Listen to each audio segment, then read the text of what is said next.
Class से किसी को कोई दिक्कत है? कल क्या कर रहे थे आप?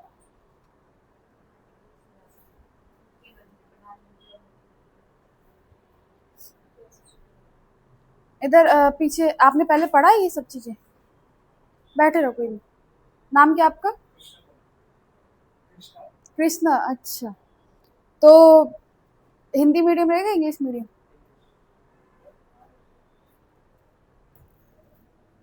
चलो देखो, हम कर रहे हैं आपका पॉलिटी, राइट? तो इसमें देखो, अगर मैं बताती तो हमने कौन कौन से चैप्टर्स कंप्लीट कर लिए। देखो, हमने पहला एक तो चैप्टर कंप्लीट कर लिया आपका, जो आपका क्या था, कॉन्स्टिट्यूशनल डेवलपमेंट। कॉन्स्टिट्यूशनल डेवलपमेंट मतलब कि हम पे अंग्रेजों ने शासन किया था। अंग्रेजी रूल के बाद, ब्रिटिश रूल के बाद जो है हमारा इंडिपेंडेंस हुआ। इंडिपेंडेंस के बाद हमने अपना कानून किस तरीके से बनाया, कॉन्स्टिट्यूशन किस तरीके से बनाया, वो हमने पढ़ा। दूसरा हमने देखा इसी में फिर कॉन्स्टिट्यूंट असेंबली, कि वो असेंबली देखी हमने जिसने आपके कॉन्स्टिट्यूशन को बनाया है, वो संविधान सभा देखी हमने जिसने आपके संविधान को बनाया है। इसमें फिर हमने तीसरा चैप्टर आपका क्या पढ़ा था, प्रेम्बल पढ़ा था। प्रेम्बल पढ़ा, फिर इसके बाद हमने नेक्स्ट चैप्टर पढ़ा आपका पार्ट 1, फिर पार्ट 2, फिर पार्ट 3, पार्ट 4। ये सब हम कंप्लीट कर चुके, मतलब हमने इतना सिलेबस कंप्लीट कर चुका है, ठीक है, इतना हमने कंप्लीट कर चुका है। अब हम इसके बाद पढ़ने वाले हैं आपका पार्ट 5, और पार्ट 5 में भी हमने काफी चीजें कवर कर दी है। तो आज हम जो है पार्ट 5 में और पार्ट 6 में डिस्कस करेंगे। तो यहाँ पे एक तरफ लिखेंगे हम पार्ट 5, इधर है आपका सेंटर, और ये आपका है पार्ट 6, ये आपका आएगा स्ट्रेट। इसमें हम प्रेसिडेंट पढ़ चुके हैं, अब हम पढ़ेंगे आज प्राइम मिनिस्टर। एक तरफ लिखेंगे हम प्राइम मिनिस्टर, और एक तरफ लिखेंगे हम चीफ मिनिस्टर।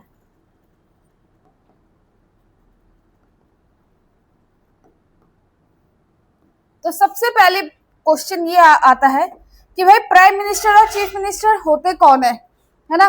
कौन होते हैं ये? कौन होते? हेड ऑफ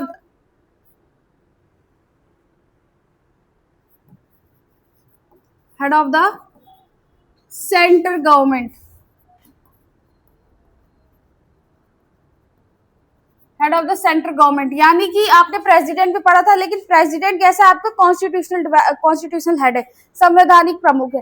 प्रधानमंत्री की बात करें तो प्रधानमंत्री आपका वास्तविक है, रियल है, ठीक है। इधर अगर बात करें तो अगेन चीफ मिनिस्टर भी कैसा हो जाएगा भाई? Head of the state government.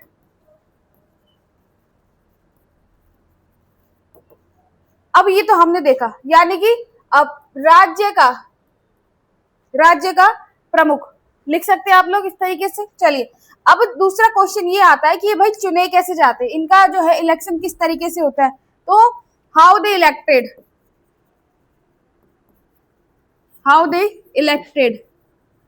कैसे इनका जो है चुनाव होता है? यहाँ पे भी सेम वही आ जाएगा कि हाउ दे,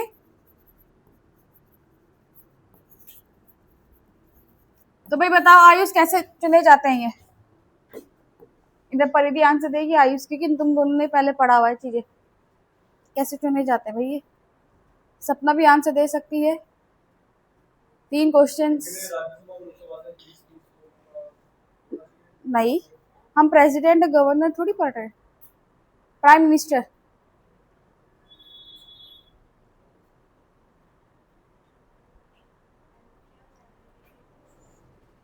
आज आप लेट आ रहे हैं, जल्दी टाइम पे। चलिए बताओ, कल ही तो बताया था मैंने आप लोगों को कि इनका इलेक्शन किस तरीके से होता है, एमपी और एमएलए। तुम पहली बार आंसर दे रही हो, वो भी गलत।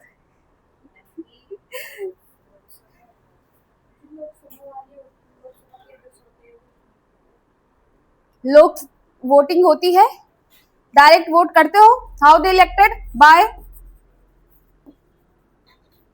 Direct voting. तुम लोकसभा के लिए डायरेक्ट वोट करते हो? लोकसभा का ही तो मेंबर होता है आपका, जो ये प्राइम मिनिस्टर बनता है। तो बाय डायरेक्ट वोटिंग। अब डायरेक्ट वोटिंग कहाँ होती है भाई? लोकसभा। लोकसभा के लिए है ना, लोकसभा के लिए आप लोग जो है डायरेक्ट वोट करते हो। आने वाले अगले साल 2027 में आपकी स्टेट में क्या हो, इलेक्शन है, तो आप डायरेक्ट वोट किसके लिए करोगे? विधानसभा के लिए। लोकसभा के लिए नहीं, विधानसभा के लिए। और वहां का, और विधानसभा का क्या कौन होगा हेड? आपका chief minister. By direct voting. Direct voting for किसके लिए भाई? फॉर लेजिस्लेटिव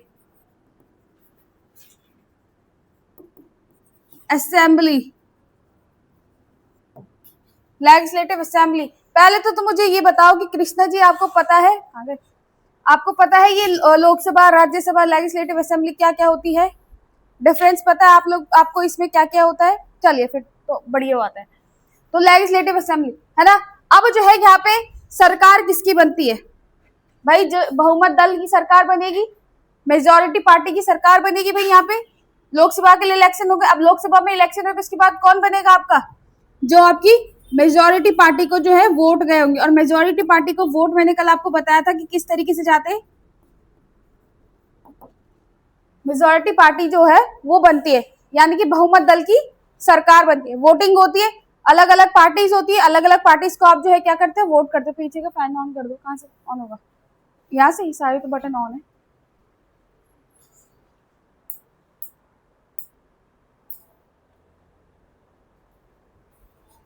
तो क्या बोल रही थी मैं आपका? वो बेचारे गर्मी में बैठे हुए, उनको पंखे की जरूरत पड़ ही नहीं रही है। हाँ, तो मैं क्या बोल रही थी आपका? हाँ, कि इलेक्शन होते हैं, इलेक्शन में आपके बहुत सारे पार्टीज होते हैं और उन पार्टीज में आप लोग जो है वोट डालते हो। जैसे बीजेपी के होंगे, कांग्रेस के होंगे, आम आदमी पार्टी के होंगे, है ना, बहुजन समाज पार्टी के होंगे, है ना। इस तरीके से अलग अलग पार्टीज को आप वोट करते हो। जो पार्टी सबसे ज्यादा सीट गेन करती है लोकसभा में, उसकी क्या बनती है? बहुमत। उसकी क्या बनती है? सरकार बनती है। अब मैंने आपको बताया था कि किस तरीके से होता है भाई ये काम, तो ये मैं आपको बताती हूँ कैसे। लोकसभा में टोटल कितनी है आपके पास? 543। 543 को 2 से डिवाइड करोगे +1, तो ये अगर इसको करते हो तो तुम ये 270 के आसपास आ रहा है। 270 + 1। अगर जिस पार्टी ने 271 वोट ले लिए, 271 सीटें ले ली, उसकी क्या बन जाएगी? सरकार बन जाएगी। उसकी क्या बनती है? आपकी बहुमत दल बनता है ना, मेजोरिटी पार्टी बनती है। ये मेजोरिटी पार्टी मतलब जिसने जो है सबसे ज्यादा क्या गेन किया है? हाँ हाँ, तो पीएम बनता है उसके बाद वो। आई बात समझ में? पार्टी। अब पार्टी जो है किसी एक व्यक्ति को क्या करती है? पीएम के लिए चुनती है। आई बात समझ में? पीएम के लिए चुनती है। तो बाय मेजोरिटी पार्टी वोट होता है, उसके बाद जो आपका सेम ये चीज इधर भी हो जाएगी भाई। सेम ये चीज हम इधर भी लिख सकते हैं, है ना, कि डायरेक्ट वोट होता है विधानसभा के लिए, लेजिस्लेटिव असेंबली के लिए होता है। उसके बाद मेजोरिटी पार्टी का क्या होता है? मेजोरिटी पार्टी जो है आपकी जीतती है। और मेजोरिटी पार्टी के पास कितनी सीटें होती है भाई? 271 सीटें होती है। किसकी? लोकसभा में। आई बात समझ में? लोकसभा में। और वही मेजोरिटी पार्टी क्या बनाती है? आपकी गवर्नमेंट बनाती है। वही मेजोरिटी पार्टी आपकी गवर्नमेंट बनाती है। और ये जो पार्टी होती है, ये किसी को, एक व्यक्ति को चुनती है। किसके लिए? प्रधानमंत्री के लिए। आई बात समझ में? प्रधानमंत्री के लिए चुनती है, प्राइम मिनिस्टर के लिए चुनती है। तो यहाँ पे आपने देख लिया कि हाउ दे इलेक्टेड, है ना। चलिए अब वन बाय वन करके आर्टिकल्स को देखते हैं। आर्टिकल्स क्या कहते हैं? इधर लिखेंगे हम प्राइम मिनिस्टर।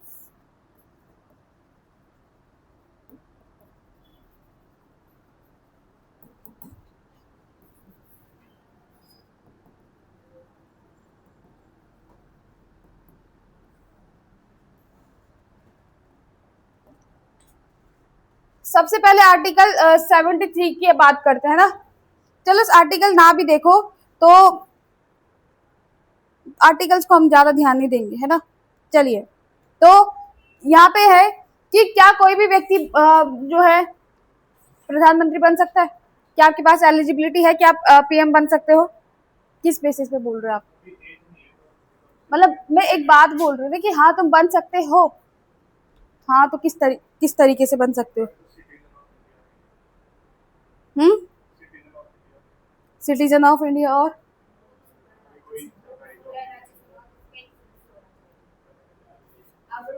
अनुदीप क्या कह रहे? क्या बोल रहे हो? सदस्यता लेनी पड़ी और लाभ का पद ना हो, मतलब आपके पास कोई प्रॉफिट जॉब ऑफ प्रॉफिट नहीं होनी चाहिए। तो अब मैं बात करूं तो क्या कोई भी व्यक्ति जो है प्रधानमंत्री बन सकता है? हिंदी में देखते, क्या कोई भी व्यक्ति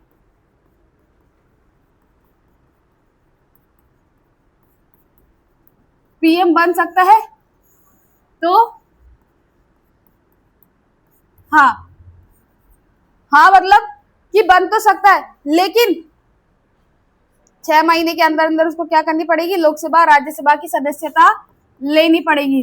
लोकसभा और राज्यसभा की क्या होनी पड़ेगी? उसको सदस्यता लेनी पड़ेगी। आई बात समझ में? सदस्य बनने के योग्य होना चाहिए। और अगर जो व्यक्ति नहीं है तो 6 माह के भीतर उसको जो है, और अगर जो कोई व्यक्ति लोकसभा राज्यसभा का मेंबर नहीं है और इन केस वो प्रधानमंत्री बन गया तो 6 महीने के अंदर उसको जो है लोकसभा राज्यसभा में से किसी भी एक सदन का व्यक्ति यानी कि एक सदन का मेंबर बनना होगा। इतना तो समझ में आया। उसके बाद आगे हम पढ़ेंगे कि यहाँ पे एक केस होता है और उस केस में हमें पता चलता है कि वहां पे एक टाइम लिमिट सेट की जाती है कि 6 महीने के अंदर अंदर जो है उस व्यक्ति को लोकसभा राज्यसभा का मेंबर बनना होता है। ये आगे हम देखेंगे। फिलहाल इतना समझ में आया कि कोई भी व्यक्ति बन सकता है, हाँ बन सकता है। उसको 6 महीने के अंदर लोकसभा या राज्यसभा की मेंबरशिप लेनी पड़ेगी। चलिए आर्टिकल 75 का 1 देखते हैं हम, या फिर हाँ ऐसे देखो 75। आर्टिकल 75 कहता है कि भाई आपका जो प्राइम मिनिस्टर है, अगर मैं बात करूं तो 75 आपका, सॉरी 74, आर्टिकल 74 कहता है कि आपका जो प्रेसिडेंट है, राष्ट्रपति है, जो प्रेसिडेंट है वो आपकी पूरी एग्जीक्यूटिव पावर का, एग्जीक्यूटिव का क्या होता है? वही एग्जीक्यूटिव का हेड होता है। आई बात समझ में? इतना आपको पता है कि हमने पहले प्रेसिडेंट में भी पढ़ा एग्जीक्यूटिव पावर्स में कि आपका जो प्रेसिडेंट होता है वो एग्जीक्यूटिव हेड होता है। अब ये एग्जीक्यूटिव हेड किस तरीके से होता है भाई? ये एग्जीक्यूटिव हेड होता है बाय काउंसिल ऑफ मिनिस्टर, यानी कि जो ये एग्जीक्यूटिव हेड होता है, ये हेड किस तरीके से कि मंत्री परिषद जो है, जो मंत्री परिषद है, प्रधानमंत्री की जो मंत्री परिषद है वो क्या करती है? राष्ट्रपति को कहती है कि भाई आपकी इस जगह पे इसकी नियुक्ति करो, ये करो, वो करो। एग्जीक्यूटिव पावर आपको पता है, हमने पढ़ी थी कि प्राइम मिनिस्टर जो है गवर्नर को हाँ, इसका मतलब ये है, इसको इस तरीके से समझो कि एग्जीक्यूटिव हेड होता है लेकिन बाय काउंसिल ऑफ मिनिस्टर, यानी कि उसको एडवाइस करने के लिए जो एग्जीक्यूटिव काम जो है, कार्यपालिका के जितने भी काम होते हैं वो सब किसके कहने पे होते हैं? मंत्रियों के कहने पे होते हैं। आई बात समझ में? और इन मंत्रियों का हेड कौन होता है भाई? इन मंत्रियों का हेड होता है आपका प्राइम मिनिस्टर। आई बात समझ में? इन मंत्रियों का हेड कौन होता है? आपका प्राइम मिनिस्टर। देखो 74 हमने पढ़ा कि प्रेसिडेंट आपका जो है एग्जीक्यूटिव काउंसिल का हेड होता है और वो हेड किस बेसिस पे होता है? On the advice of council of minister. Council of minister जो उसको एडवाइस करती है कि भाई तुम ये काम करो, ये काम करो, इस तरीके से करो, सारे काम करने को कहती है। और उन काउंसिल ऑफ मिनिस्टर्स को भी हेड कौन करता है? आपका प्रधानमंत्री। आई बात समझ में? इतना क्लियर हुआ? चलिए आगे देखते हैं। इसी में अब जो है यहाँ पे भी सेम वही चीजें हो जाएंगी, सेम वही चीजें हो जाएंगी, इधर भी सेम वही चीजें हो जाएंगी, अलग से कुछ स्पेशल बात नहीं है, है ना। यहाँ पे प्रेसिडेंट की जगह क्या हो जाएगा? आपका गवर्नर हो जाएगा। गवर्नर आपका एग्जीक्यूटिव हेड होता है और उसकी हेड, उसके लिए कौन होती है? उसको एडवाइस करने के लिए काउंसिल ऑफ मिनिस्टर होती है और उस काउंसिल ऑफ मिनिस्टर का भी हेड कौन होता है? आपका सीएम होता है। इतना क्लियर हुआ? चलिए इतना देखो। इसके बाद हम देखेंगे आगे। तो ये तो आपको पता है ना कि प्रेसिडेंट जो है प्राइम मिनिस्टर को अपॉइंट करता है। अपॉइंट इन द सेंस कि शपथ दिलाता है। अपॉइंट मतलब होता है कि शपथ दिलाना। हाँ नियुक्ति, अपॉइंट, हाँ नियुक्ति करता है। आई बात समझ में? प्राइम मिनिस्टर तो वैसे कौन बन गया? इलेक्शन के थ्रू बन गया, लेकिन उसको शपथ दिलाने का काम भी तो कोई ना कोई करेगा, तो प्रेसिडेंट उसको शपथ दिलाने का काम करता है। ये तो ठीक है। चलिए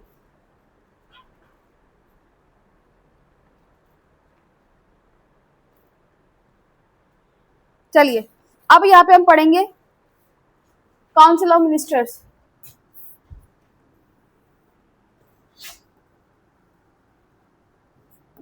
काउंसिल ऑफ मिनिस्टर, इधर भी देख, मैंने तुम्हें नोट्स कब से नहीं भेजे?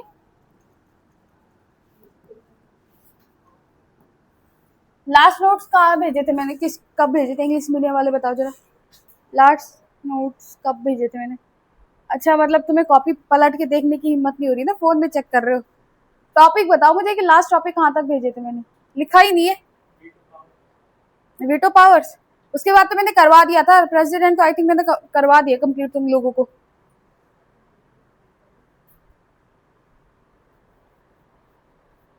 चेक करो जरा, काउंसिल ऑफ मिनिस्टर पढ़ते हैं अब हम।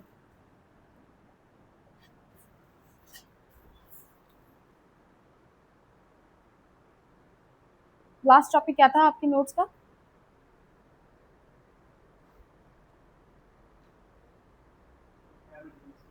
इमरजेंसी, इंग्लिश वाले बताओ। मतलब तुमने कॉपी में नोट नहीं किए हुए ना अभी तक नोट्स पूरे कंप्लीट?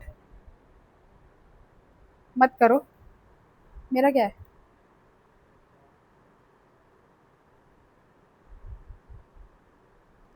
फिर मैं तुम्हें आज वहां से नोट्स भेजूंगी ना, कोशिश करूंगी भेजने की।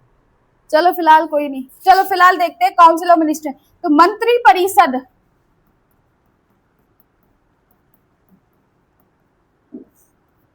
मंत्री परिषद की मैं बात करूं तो मंत्री परिषद सबसे पहले कौन बनाता है?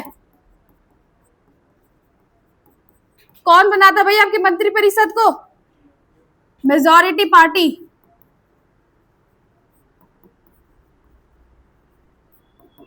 जो बहुमत दल की सरकार होती है वही, उसी की तो मंत्री परिषद बनती है। कौन बनाता है इन द सेंस की मतलब किसकी सरकार, जिसकी सरकार बनी उसी के मंत्री होंगे। अब वो मंत्री कहां से होंगे भाई? लोकसभा के होंगे, राज्यसभा के होंगे। आई बात समझ में? कौन बनाता है? जो आपकी मेजॉरिटी पार्टी होती है, मतलब जो जीत गया है। आई बात समझ में? चलिए, ये तो हमने देखा कि मंत्री परिषद। अब मंत्री परिषद, अब देखो यहाँ पे प्रेसिडेंट जो है, राष्ट्रपति जो है, राष्ट्रपति आपके प्रधानमंत्री को, प्राइम मिनिस्टर को क्या करता है भाई?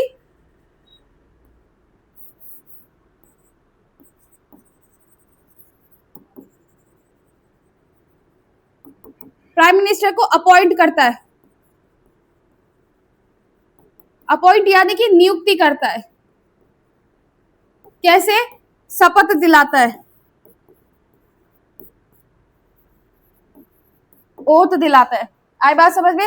राष्ट्रपति प्रधानमंत्री को शपथ दिलाता है। शपथ दिलाने का मतलब क्या है? उसकी नियुक्ति करता है, और प्रधानमंत्री के एडवाइस पर और पीएम के एडवाइस पर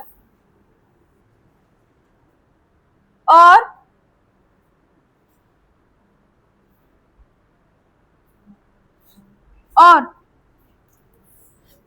on the advice of prime minister, on the advice of PM appoint council of minister. भाई जब मैंने आपको प्रेसिडेंट करवाया था, उसकी एग्जीक्यूटिव पावर्स करवाई थी, मैंने उस टाइम पे बताया था कि प्रधानमंत्री और उसके मंत्री परिषद की नियुक्ति कौन करता है भाई? केंद्र में राष्ट्रपति करता है। और इधर बात करी जाए तो गवर्नर, इधर अगर मैं बात करूं तो गवर्नर करता है। आई बात समझ में? इधर गवर्नर करता है।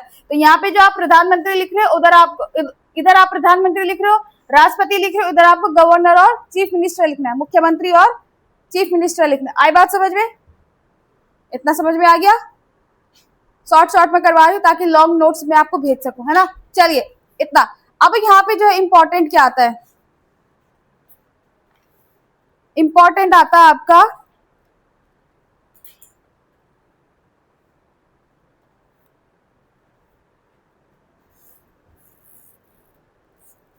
इंपॉर्टेंट ये आएगा आपका मंत्री परिषद।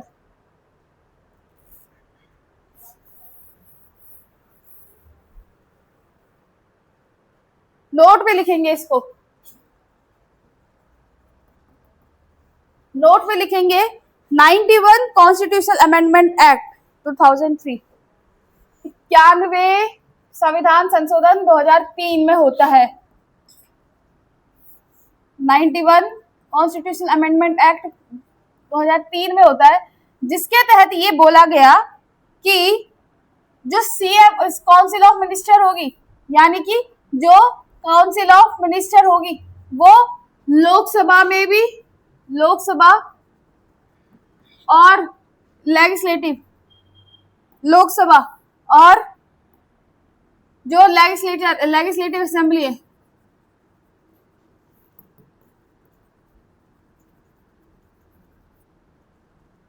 में से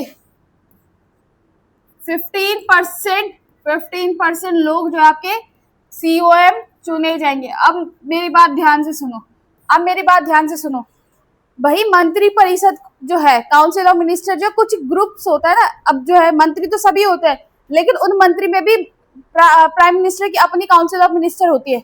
वो कुछ लोग होते हैं, वो चुने हुए लोग होते हैं। अब उन लोगों की जो नंबर है, संख्या है, वो कैसे डिसाइड होगी? ध्यान आ रहा है, समझ रहे हो कि जो मंत्री परिषद होती है, काउंसिल ऑफ मिनिस्टर्स होती है, उसमें कितने लोग होंगे? वो ग्रुप जो होगा काउंसिल ऑफ मिनिस्टर का, वो कितने लोगों का ग्रुप होगा, वो कैसे डिसाइड होता है? एक मिनट,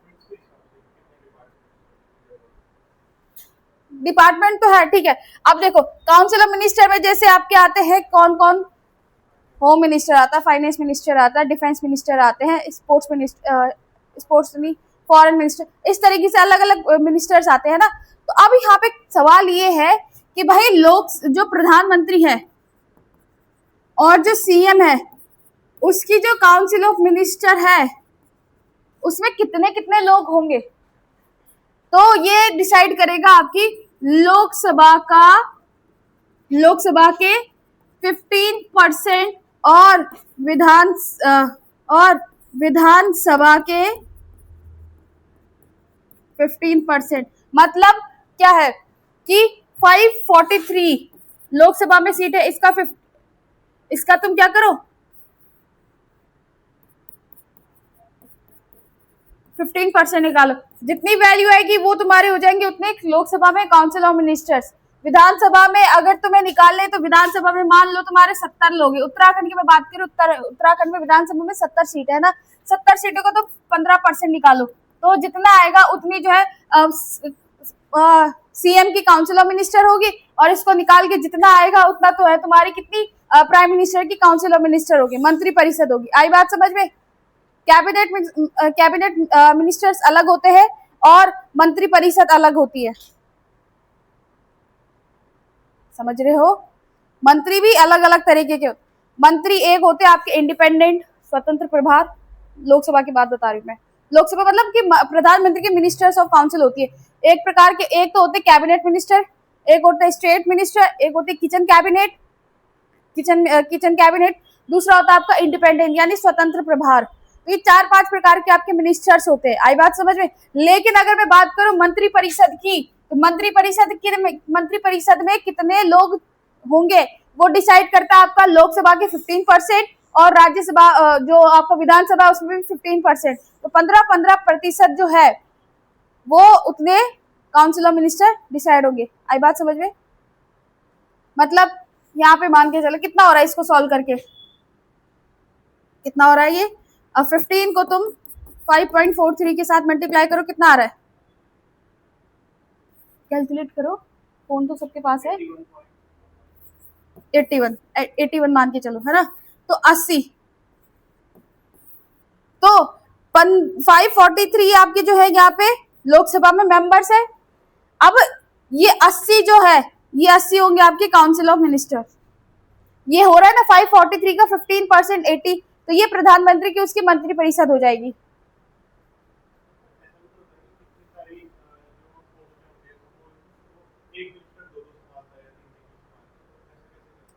वो डिपेंड, अभी आगे देखेंगे ना। जो मैंने 4-5 प्रकार के मिनिस्टर्स बताए ना, वही संभालते हैं। तो पहले इतना समझ में आया कि मंत्री परिषद क्या होती है। मंत्री परिषद आपकी प्रधानमंत्री को एडवाइस करने के लिए होती है। उसमें उस एडवाइजरी कमेटी ना बोल के एडवाइजरी ग्रुप में जो काउंसिल ऑफ मिनिस्टर्स होते हैं, उसमें कितने लोग होंगे वो डिसाइड कैसे होता है भाई? लोकसभा के 15% जो मेंबर्स निकलेंगे वो डिसाइड होता है। आ रही बात समझ में, है ना? अब मैं इधर की बात करूं तो कितना आ रहा है ये? 10, तो 10 आ रहा है। हाँ, 10-11 लोग जो आपकी मुख्यमंत्री की क्या होंगे, उत्तराखंड में काउंसिल ऑफ मिनिस्टर्स होंगे। आई बात समझ में? 15%। Is that clear? सबको समझ में आया? कृष्णा जी आपको समझ में आया? जबरदस्ती हाँ नहीं कहना है, समझ में आ रहा है तो बोलो, नहीं आ रहा है तो फिर दोबारा बोलो समझाने। आई बात समझ में? फिर समझा दूं? चलो ठीक है, एक बार दोबारा समझा देते हैं नंदिनी जी की डिमांड पे। देखो भाई, यहाँ पे एक नोट हम लिख रहे हैं और इस नोट में बोला कि अब देखो, सबसे पहले सवाल तो आपका ये आ रहा है कि प्रधानमंत्री है, प्राइम मिनिस्टर है, उसको एडवाइस करने के लिए काउंसिल ऑफ मिनिस्टर होती है। आई बात समझ में? उसकी मंत्री परिषद होती है। अब उस मंत्री परिषद में कितने लोग होंगे ये कैसे डिसाइड होगा? हम अपने हिसाब से रैंडम वैल्यू नहीं डिसाइड कर सकते कि 10 लोग होंगे, 12 लोग होंगे, 15 लोग होंगे। कोई ना कोई एक हमने टाइमलाइन नहीं बल्कि हमने कोई ना कोई एक चीज स्पेसिफाइड करी होगी कि हाँ उस बेसिस पे बोल सकते हैं कि आपके मंत्री परिषद में इतने सदस्य होंगे। तो यहाँ पे 91 कॉन्स्टिट्यूशन अमेंडमेंट एक्ट 2003 में एक एक्ट आया और इसमें बोला गया कि चाहे हम लोकसभा हो, चाहे वो विधानसभा हो, इसमें से हम 15 लोग हम क्या करेंगे, डिसाइड करेंगे कि इतने व्यक्ति जो है आपकी काउंसिल ऑफ मिनिस्टर में होने चाहिए। आई बात समझ में? काउंसिल ऑफ मिनिस्टर में। अब मैं अगर बात करूं लोकसभा की, तो लोकसभा में आपके कितने हैं भाई मेंबर्स? 543। लोकसभा में 543 है। और वही मैं बात करूं तो चलो विधानसभा बाद में देखेंगे। 543। अब यहाँ पे आपके 543 टोटल आपके इंडिया से सीटें आ गई। अब इन टोटल इंडिया में सीटें आ गई, जैसे 5 आपके उत्तराखंड से है, कुछ यूपी से होंगे, कुछ एमपी से होंगे, कुछ महाराष्ट्र से होंगे, अलग अलग स्टेट से आपकी जो है लोकसभा में सीट्स होती है ना। चलिए, अब यहाँ पे कौन डिसाइड करेगा, कैसे डिसाइड होगा कि इन लोगों में से, इतने सारे लोगों में से, इतने सारे व्यक्तियों में से आपकी काउंसिल ऑफ मिनिस्टर, मंत्री परिषद का सदस्य कौन बनेगा या किस तरीके से बनेंगे? इसमें ये बोला कि जो 15% है काउंसिल ऑफ मिनिस्टर में कौन बनेगा? 15% of Lok Sabha seats. Lok Sabha members लिखो, इसको ज्यादा अच्छा रहेगा, लोकसभा मेंबर, है ना। तो भाई काउंसिल ऑफ मिनिस्टर कौन बनेगा? COM कौन बनेगा भाई आपका? लोकसभा में कितने मेंबर्स है? 543 इंटू 15%, यानी कि परसेंट का सिंबल हमारा हमेशा डिवाइड में जाता है। तो इसको सॉल्व करो तो कितना, लगभग 80 के आसपास जो है यहाँ पे वैल्यू आ रही है। तो मतलब 80 लोग जो है आपकी मंत्री परिषद के सदस्य होंगे। आई बात समझ में? अब क्लियर हुआ? वही अगर मैं स्टेट, हाँ वही में से चुने जाते हैं, वो अलग होते हैं, कैबिनेट मिनिस्टर्स अलग होते हैं। चले, इतना समझ में आए? लोकसभा में, राज्यसभा में तो आप इनडायरेक्ट वो करते हो ना, इनडायरेक्ट वोटिंग से जाते हैं, स्टेट्स के ही तो विधायक जाते हैं राज्यसभा में, राज्यसभा में अलग होते। समझ नहीं आ रहा? चलो लोकसभा राज्यसभा में डिफरेंस बताते हैं आपको। अच्छा चलो, लोकसभा राज्यसभा में डिफरेंस तुम्हें तब समझ में आएगा जब हम अब जो है संसद पढ़ेंगे, पार्लियामेंट पढ़ेंगे जब, तो वहां पे लोकसभा राज्यसभा में अपने आप तुम्हें डिफरेंशिएशन पता चल जाएगा किस तरीके से है। दोनों एक ही बॉडी है, काम दोनों का एक ही है, लेकिन दो अलग अलग कमरे। मान के चलो, ऐसे मान के चलो कि भाई तुम सब यूपीएससी और पीसीएस की तैयारी करने के लिए आए हो, एक क्लास में बच्चे ज्यादा होगा इसलिए हमने दूसरी क्लास में शिफ्ट कर दिए। दोनों का एक ही काम है, क्या करना, बिल बनाना, है ना, पारित करवाना, सब काम जो है मंत्रियों के होते हैं। अब इस क्लास में भीड़ ज्यादा होगी इसलिए हमने दूसरी क्लास बना दी। इस क्लास में मान लो 545 बच्चों की जो है यहाँ पे बैठने की सीट है, 545 बच्चे ही बैठ सकते हैं। अब जो है दूसरी क्लास में, अब दूसरी क्लास छोटी हो गई तो दूसरी क्लास में हमने बैठा दिए 200 के आसपास। तो इतने टोटल हमारे पास इतनी सीट्स हो रही है, 700 है। पावरफुल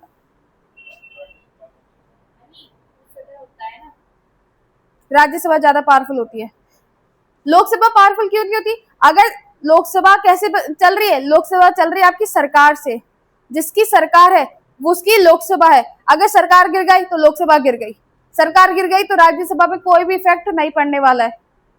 आई बात समझ में? राज्यसभा में इफेक्ट क्यों नहीं पड़ने वाला है? क्योंकि जो स्टेट्स के मंत्री है वो स्टेट्स के मिनिस्टर्स वहां गए, तो लोकसभा में भी स्टेट्स के मिनिस्टर्स है, लेकिन तो अलग अलग सीट से बनाई है हमने, अलग अलग रूम्स बनाए कि कुछ जो यहाँ चले गए, कुछ वहां चले गए। अब जो है राज्यसभा पावरफुल होती है। आई बात समझ में? लोकसभा पावरफुल क्यों नहीं होती? क्योंकि जो है अगर सरकार गिर गई तो लोकसभा गिर गई, फिर हमें दोबारा से री-इलेक्शन करवाने पड़ते, फिर नई लोकसभा बनती है, फिर नया प्रधानमंत्री, नई मिनिस्टर, सब बनता है। जब हम पार्लियामेंट पढ़ेंगे तब आपको डिफरेंस क्लियर होगा। अभी इतना समझ में आया आप लोगों को? तो काउंसिल ऑफ मिनिस्टर्स में मेंबर्स कैसे चुने जाते हैं? By 15% of Lok Sabha members. आई बात समझ में? राज्यसभा कभी भंग नहीं होती, याद रखना, राज्यसभा हमेशा भंग नहीं होती है ना। चलिए, इतना समझ में आया पहली बात तो? आई बात समझ में? किस तरीके से लोग चुन के जा रहे हैं। सेम वही चीज विधानसभा में भी हो जाएगी भाई। विधानसभा में मान के चलो उत्तराखंड है, उत्तराखंड में कितनी सीट है भाई आपकी? 70 सीट है। अब जो है 70 सीट है। काउंसिल ऑफ मिनिस्टर यानी कि आपका सीएम की जो काउंसिल ऑफ मिनिस्टर है उसमें कैसे लोग चुन के जाएंगे? तो भाई 15% ऑफ विधानसभा मेंबर्स। तो उत्तराखंड की मैं बात करूं, 15% ऑफ उत्तराखंड सीट तो 70, तो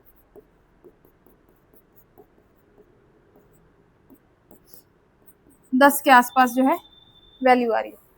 10-11 लोग जो है आपके 10-11 लोग जो आपके जो है यहाँ पे क्या चुन के आते हैं? मंत्रिपरिषद चुनती है, मंत्रिपरिषद चुनती है। और इन मंत्रिपरिषद को कौन अपॉइंट करता है? प्रेसिडेंट करता है, on the advice of prime minister. Prime minister बोलता है कि इस व्यक्ति को जो है मेरा क्या बनाओ? मंत्रिपरिषद बनाओ, मंत्रिपरिषद में शामिल करो। पहले तो इतना क्लियर हुआ, अब क्लियर हो गया नंदनी, और बाकियों को भी क्लियर हो गया। चलिए अब जो है यहाँ पे हम और चीजें देखेंगे। और चीजें क्या देखेंगे हम? अगेन जो हम पार्टीशन करेंगे, इधर प्राइम मिनिस्टर लिखेंगे,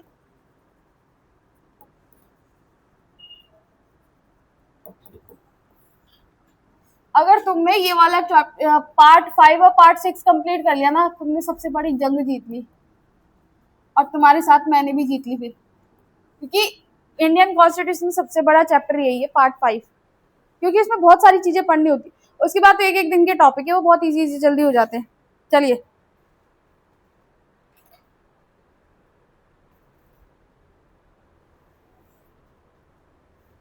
ये तो आपको पता है कि कोई भी व्यक्ति जो है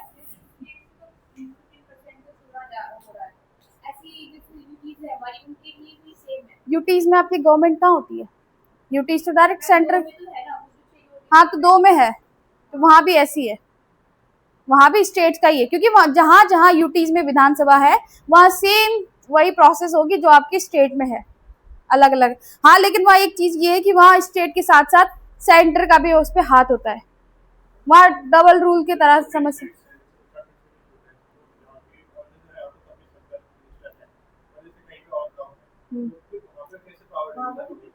वहाँ पे 50% ही रहेगा। अब देखो सीट्स के अकॉर्डिंग होता है ना।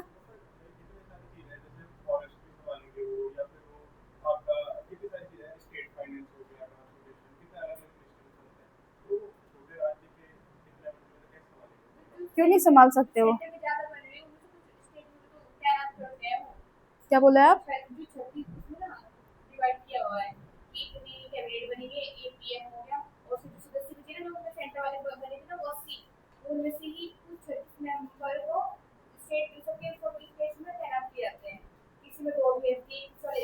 ऐसा तो नहीं होता। मैं तुम्हें कई बार बोल चुकी हूँ कि गूगल और चैट जीपीटी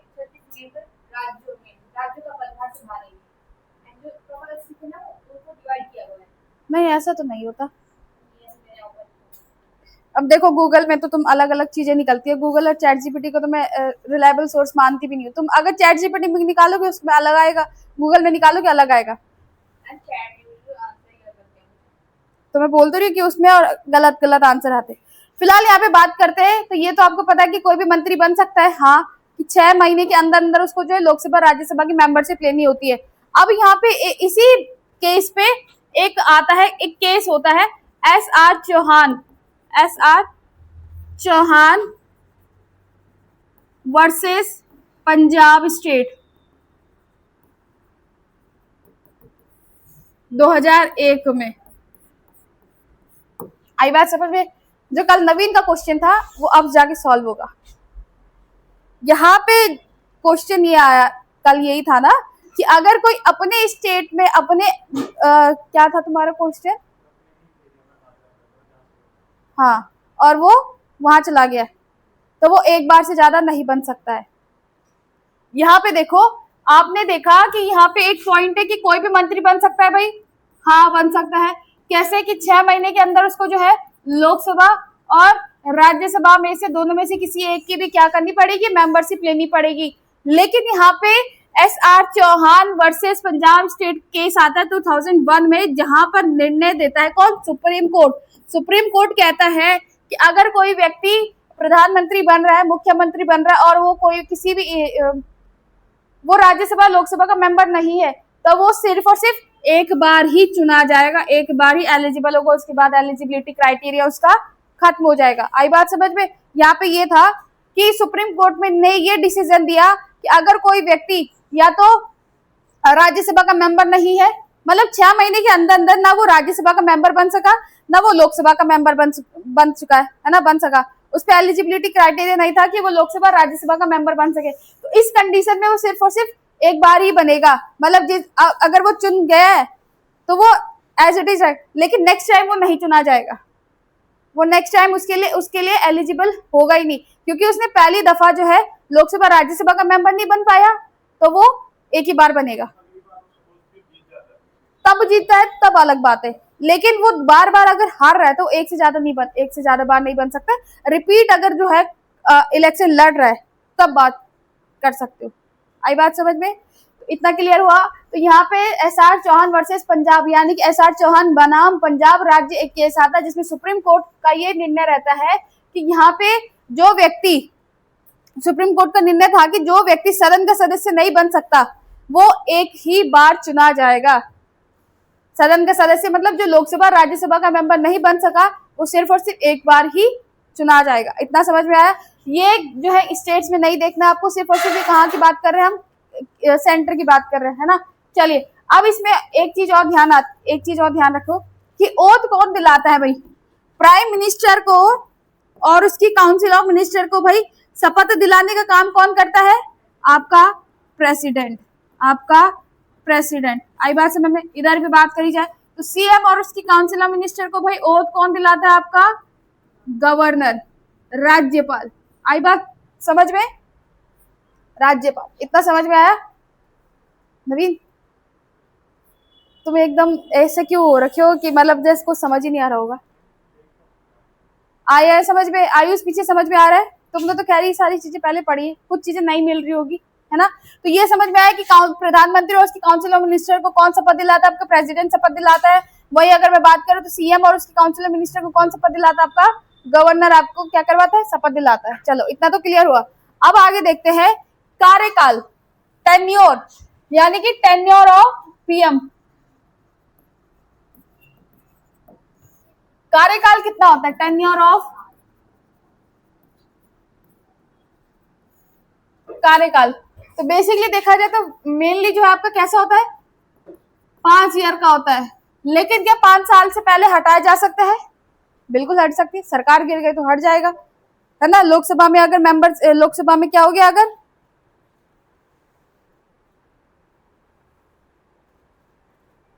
चलिए, तो बेसिकली देखा जाए तो यहाँ भी 5 साल का कार्यकाल है और यहाँ भी 5 साल का टेन्योर है। अगर मैं बात करूं तो कार्यकाल कैसे डिसाइड होता है? जो टेन्योर है वो कैसे डिसाइड करता है भाई? कौन डिसाइड करता है? लोकसभा।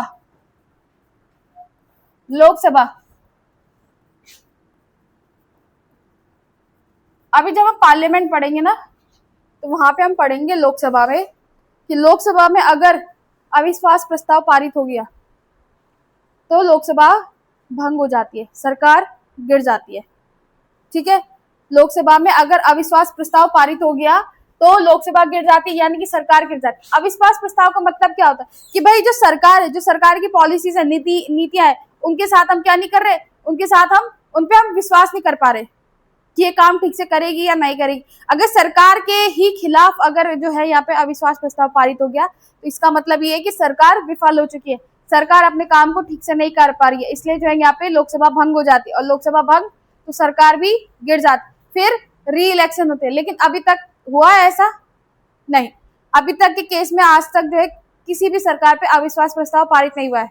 तो ये आपके लिए एक प्लस पॉइंट है कि ये जो है अभी तक कोई भी सरकार गिरी नहीं है। हालांकि ये है कि अलग अलग स्टेट्स में आपके प्रेसिडेंट रूल रखता है, राष्ट्रपति शासन लगता है ना, तो वो अलग चीज होगी। लेकिन यहाँ पे ये ध्यान रखो कि सॉरी ये लोकसभा नहीं, यहाँ पे आएगा आपका लेजिस्लेटिव, विधान सभा। तो टेन्योर बेसिकली देखा जाए तो कैसा होता है, 5 साल का होता है। लोकसभा में बहुमत के आधार पर, विधानसभा में बहुमत के आधार पर जो है यहाँ पे कार्यकाल डिसाइड होता है। अब यहाँ पे मंत्रियों का क्या होता होगा?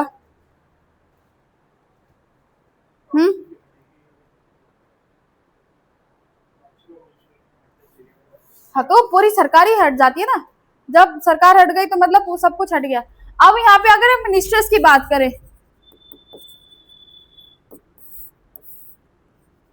बात करें, तो मंत्री जो है वो प्रधानमंत्री के हिसाब से चलते हैं। प्रधानमंत्री के हिसाब से चलते कैसे? 2 कंडीशंस होती हैं, या तो मिनिस्टर अपना रेजिग्नेशन दे दे,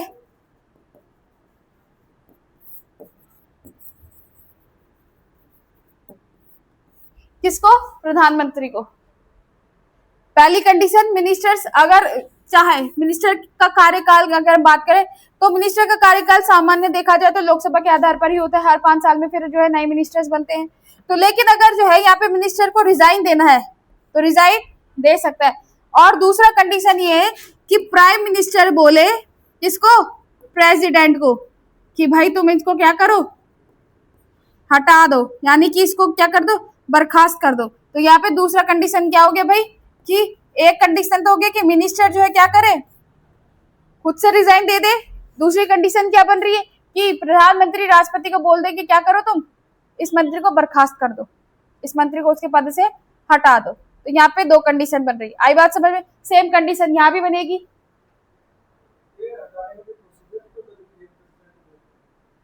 हटाने का प्रोसीजर मतलब जांच पड़ताल तो क्या, लेकिन प्रधानमंत्री बोल रहा था उसको हटाने के लिए, हटा देगा। क्योंकि हाँ, अब वो होता होगा उसके अंदर, जांच तो होती है, लेकिन अगर प्रधानमंत्री क्या रहेगा, हाँ वो तो रहेगा, लेकिन मंत्री नहीं रहेगा ना, वो मंत्री नहीं रहेगा, जो मतलब मिनिस्टर है, काउंसिल ऑफ मिनिस्टर, वो नहीं रहेगा, लेकिन एमपी एमएलए तो रहेगा वो। आई बात समझ में? चलिए,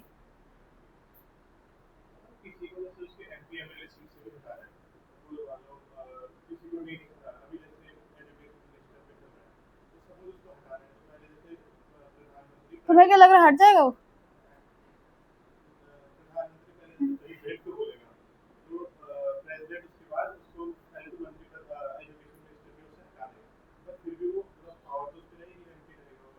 एमपी एमएलए रहेगा वो, लेकिन जो एजुकेशन मिनिस्टर है उसकी पोस्ट हट जाएगी। अब तुम कितने ही आंदोलन कर रहे हो, वो नहीं हटेगा। कर लो, तुम्हें जितना करना है, जो करना है कर लो। सरकार को भी पता है, मंत्री को पता है, पावर तो हमारे पास है। तो चलिए, अब हम देखते हैं आपके कि जो आपके मिनिस्टर्स है, जो ये आपके मंत्री होते हैं, इनके प्रकार, कितने प्रकार के मंत्री होते हैं ये।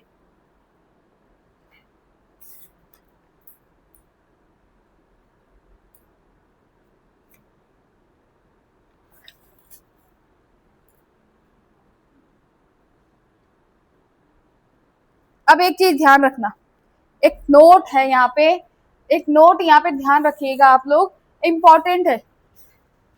अगर मैं बात करूं मिनिस्टर, यानी कि मैं एक पर्टिकुलर सिंगल मिनिस्टर की बात कर रही हूँ, और यहाँ पे काउंसिल ना भी बोले तो, लेकिन हम बोल सकते हैं आपके ग्रुप ऑफ मिनिस्टर बोल लो तुम।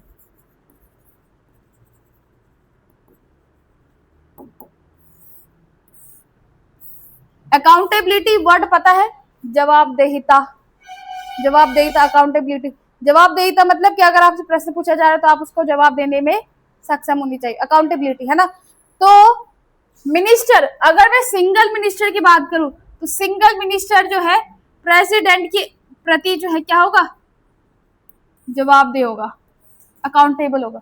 मतलब कि राष्ट्रपति ने क्वेश्चन पूछा है प्रधानमंत्री से, तो अगर मान लो तुम एक मंत्री हो, मैं राष्ट्रपति हूं, मैंने तुमसे जवाब दिया है, तो तुम्हारा दायित्व तो होगा कि तुम मुझे उस क्वेश्चन का आंसर करो। पर्टिकुलर सिंगल मंत्री की मैं बात कर रही हूँ। जो सिंगल मंत्री होता है वो राष्ट्रपति के प्रति क्या होता है, जवाबदेह होता है, यानी अकाउंटेबल होता है।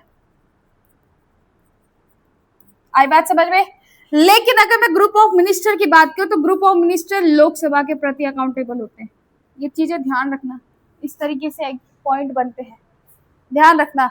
सिंगल मिनिस्टर जो है राष्ट्रपति के प्रति जवाबदेह होता है, और मंत्री परिषद, हाँ मंत्री परिषद मान के चलो इसको, काउंसिल ऑफ मिनिस्टर की मैं बात कर रही हूँ ना।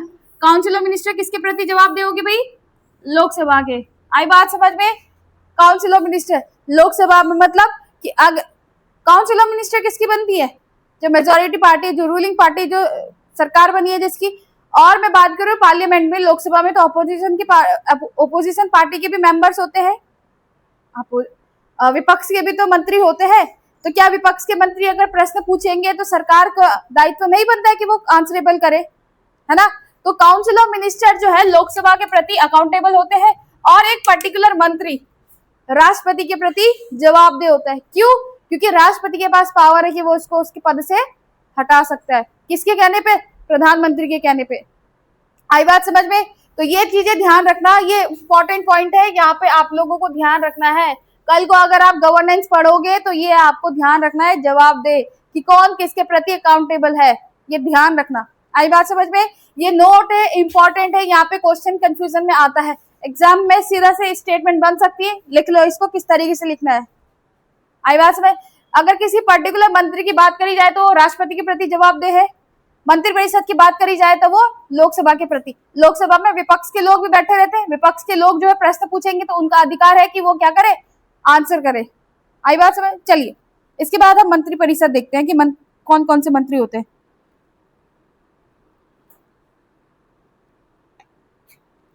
बस आज मैं आपके प्रधानमंत्री को खत्म कर दूंगी, फिर कोशिश करूंगी मैं आज ही से आपका जो है अटॉर्नी जनरल और एडवोकेट जनरल को स्टार्ट कर दे, और उसके बाद फिर हम जो है संसद पढ़ेंगे। और संसद हमें बहुत अच्छा लगने वाला है टॉपिक, उसमें हम सब चीजें पढ़ेंगे।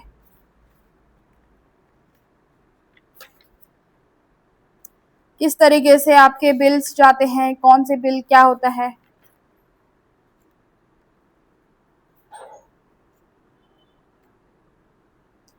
अच्छा, यूट्यूब में संसद टीवी करके एक चैनल है, उसको फॉलो कर लेना, मतलब सब्सक्राइब कर लेना। उसमें वीडियोस आती रहती है, किस तरीके से बहस होती है, किस तरीके से चीजें होती है, तो सब आपको उसमें मिल जाएगा। संसद टीवी करके, उसमें मेनली खैर उसमें तो राज्यसभा की चीजें ज्यादा दिखती है, लेकिन हाँ उसमें सब चीजें मिल जाएगी आपको। चलिए इतना लिखा, उसके बाद चलिए आगे चलते हैं हम मंत्री परिषद में कि मंत्री कौन कौन से होते हैं।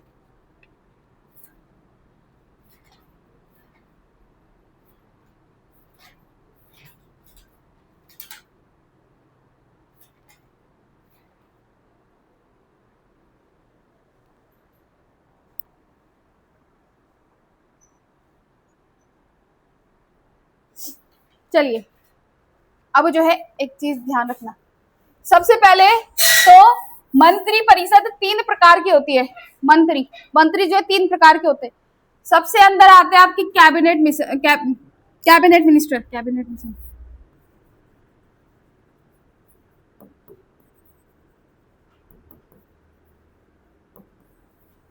सबसे अंदर कैबिनेट मिनिस्टर। इसके बाद आते हैं आपके क्या बोल सकते हैं इसको, चलो फिलहाल हिंदी में देख लो, राज्य मंत्री। और इसके बाद आते हैं आपके उपमंत्री।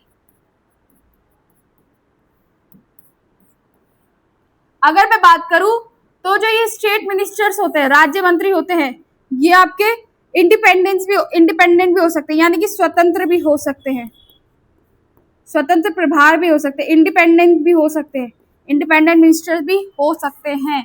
अभी मैं बताती हूँ आपको डायग्राम क्या बोलता है ये। और नहीं भी हो सकते।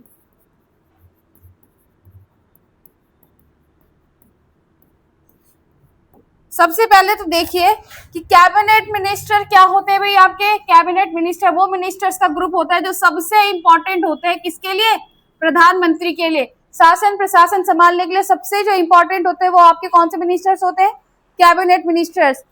कैबिनेट मिनिस्टर में आपके कौन कौन आते हैं भाई, जैसे रक्षा मंत्री, खेल मंत्री, विदेश मंत्री और फाइनेंस मिनिस्टर, इस तरीके से आते हैं भाई। स्पोर्ट्स मिनिस्टर, अलग अलग तरीके के मिनिस्टर्स आते हैं। यही वो मिनिस्टर्स होते हैं जो आपके सबसे इंपॉर्टेंट होते हैं, जो कि आपकी पॉलिसीज, रेगुलेशन और एडमिनिस्ट्रेशन में हेल्पफुल होते हैं। सबसे ज्यादा इंपॉर्टेंट जो होते हैं कैबिनेट मिनिस्टर्स, है ना। कैबिनेट मिनिस्टर्स के बाद आते हैं आपके स्वतंत्र प्रभार, यानी कि राज्य मंत्री, स्टेट मिनिस्टर। अभी स्टेट मिनिस्टर वो विधायक वाले मत समझना, हाँ। स्टेट मिनिस्टर्स, अब जो तुम 80 बोल रही थी ना, वो 80 में से नहीं होते, वो अलग होते हैं, है ना। ये स्टेट मिनिस्टर, आई बात समझ में। ये स्टेट मिनिस्टर इंडिपेंडेंट भी हो सकते हैं और नहीं भी हो सकते। बेसिकली देखा जाए तो इन स्टेट मिनिस्टर का काम क्या होता है, ये जो कैबिनेट मिनिस्टर है, अब कैबिनेट मिनिस्टर जो बने वो इतने बुद्धिजीवी तो नहीं है कि उनके पास सब कुछ ज्ञान होगा कि किस तरीके से हमें पॉलिसीज बनानी है। उनको भी हेल्प करने के लिए कोई ना कोई व्यक्ति चाहिए होता है। उनको हेल्प करने के लिए होते हैं state minister, to help cabinet minister.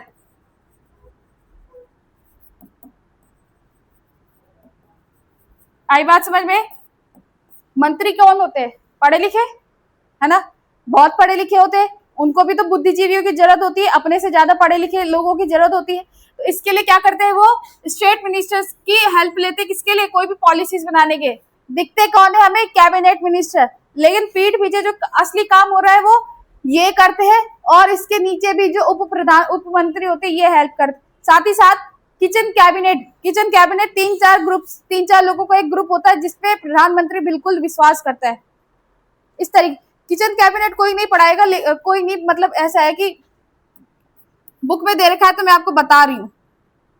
आई बात समझ में। कल को किचन कैबिनेट आए तो आप कर सकते हो उसको। आई बात समझ में।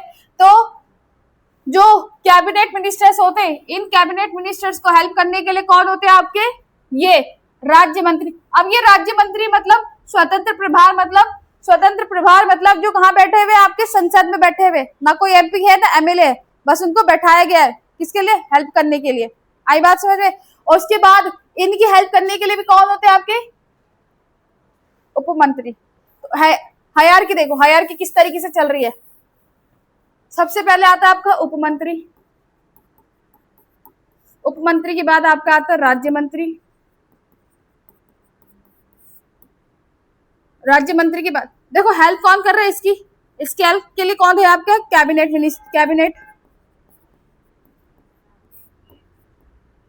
मंत्री, है ना। और कैबिनेट मंत्री की बात भी हमें शकल किसकी दिखाई देती है,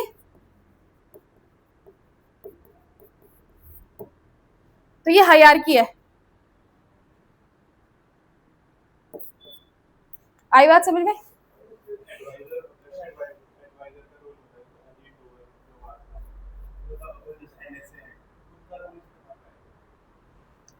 उनका रोल यहाँ पे भी आ सकता है और नहीं भी आ सकता है। हाँ तो एडवाइस यही तो है, एडवाइस देने के लिए स्वतंत्र प्रभार। वो मंत्री नहीं होते लेकिन हेल्प करने के लिए होते हैं। हाँ मतलब ऐसे मान के चलो स्वतंत्र प्रभार में इनका नाम ले सकते हो तुम, एडवाइस देने के लिए। एडवाइस देते हैं, बनाते नहीं, एडवाइस देते हैं। अब अजीत डोभाल कैसे आपका आर्मी से रिलेटेड है, उनको आर्मी का सबसे ज्यादा ज्ञान है, तो वो उस वे में काम कर सकते हैं। आर्मी से रिलेटेड जो आपका डिफेंस मिनिस्टर को क्या कर सकते हैं, वो हेल्प कर सकते हैं। तो यही तो आपका स्वतंत्र प्रभार। कुछ ऐसे बुद्धिजीवी होते हैं जिनको अपनी लाइफ का एक्सपीरियंस होता है और वो क्या करते हैं, आपका मंत्रियों को क्या करते हैं, हेल्प करते हैं। आई बात समझ में। इनमें आपके कौन आते हैं, इन स्वतंत्र प्रभार में आपके सेक्रेटरीट भी आते हैं। सेक्रेटरीट विनिंग पार्टी के ही लोग होते हैं, वही होते हैं। पॉलिसीज कौन बनाएगा, वही बनाएगा ना जो विनिंग पार्टी है। स्टेट्स में तो वो बनाएगा जिसकी सरकार है, सेंटर में वो बनाएगा जिसकी सरकार है। आई बात समझ में? तो जैसे सेक्रेटरियाट होते हैं, ये आपके इसमें स्वतंत्र प्रभार में वो व्यक्ति आते हैं जो सबसे बड़े लेवल के आईएएस पीसीएस अधिकारी होते हैं, जिनको मतलब 20-25 साल का एक्सपीरियंस हो चुका है। उसके बाद वो सेक्रेटरियाट सचिव के पद पे जा चुके हैं। वो सचिव भी क्या करते हैं, स्वतंत्र प्रभार में ही आते हैं, जो पॉलिसीज बनाने, क्योंकि जो एक आईएएस पीसीएस अधिकारी होता है वो क्या करता है, ग्राउंड लेवल पे काम करता है, उसको ग्राउंड लेवल का नॉलेज होता है। अभी तो आप अगर कल को आईएएस पीसीएस अधिकारी बनते हो तो आप जो है पॉलिसीज नहीं बनाओगे, आपका काम सिर्फ और सिर्फ क्या करना होगा, पॉलिसीज को इम्प्लीमेंट करवाना होगा ग्राउंड लेवल पे। लेकिन जैसे जैसे आपकी टाइम बढ़ता जाएगा, प्रमोशन होता जाएगा, आप सचिव पे जाओगे, सचिव का काम होता है पॉलिसीज बनाने का भी।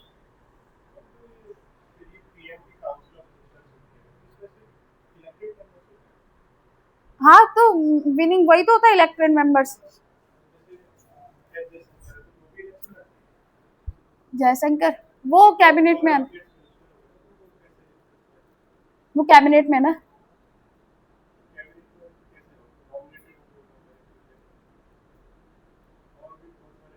बहुत सारे ऐसी है।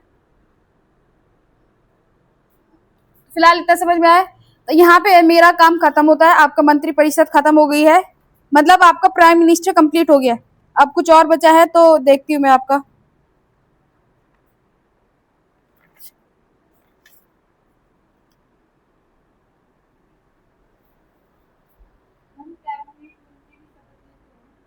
सब लेते हैं, प्रेसिडेंट सबको पढ़ा था ना हमने, मिनिस्टर और काउंसिलर मिनिस्टर को सबको कौन दिलाता है आपका शपथ, प्राइम मिनिस्टर प्रेसिडेंट दिलाता है। तो अब यहाँ पे आपका बचता है मैं बात करूं तो अब जो है भारत के जितने भी प्राइम मिनिस्टर रहे उन सब की आपको मैं क्या कराऊंगी, एक लिस्ट बनवा के दूंगी। जैसे मैंने आपको वाइस प्रेसिडेंट की लिस्ट बना के भेजनी है, प्रेसिडेंट की लिस्ट बना के भेजनी, उसी प्रकार से मैं आपको प्राइम मिनिस्टर्स की भी लिस्ट बना के भेजूंगी, है ना। तो अब हम उसमें वो देखेंगे, प्राइम मिनिस्टर की लिस्ट आप लोग देख लीजिएगा। चलिए, तो आज हमने काफी चीजें कंप्लीट कर लिए। अब जो है अगर मैं बात करूं तो भारत में जो है ये जो उप मंत्री है, उप मंत्री का जो है यहाँ पे उप मंत्री के भी कुछ रहे हैं, है ना। इनकी भी मैं आपको लिस्ट बना के दे दूंगी, कौन कौन रहे, कब कब रहे, और इनके बीच में क्या क्या इंपॉर्टेंस, इनके इंपॉर्टेंट फैक्ट है, वो सब मैं आपको भेज दूंगी। चलिए, अब यहाँ पे इसी में एक दूसरा पार्ट आता है आपका। अब देखो, हम सेंटर में क्या कर चुके हैं, प्रेसिडेंट कर चुके हैं, वाइस प्रेसिडेंट कर चुके हैं, प्राइम मिनिस्टर कर चुके हैं, उसके काउंसिल ऑफ मिनिस्टर कर चुके हैं, इतना हम कंप्लीट कर चुके हैं। अब आता है आपका क्या, attorney general of India, Bharat का वकील और राज्यों का वकील, एडवोकेट जनरल ऑफ इंडिया और अटॉर्नी जनरल ऑफ इंडिया आपका इसमें आएगा। चलिए, अब डालते हैं हम heading advocate general of India.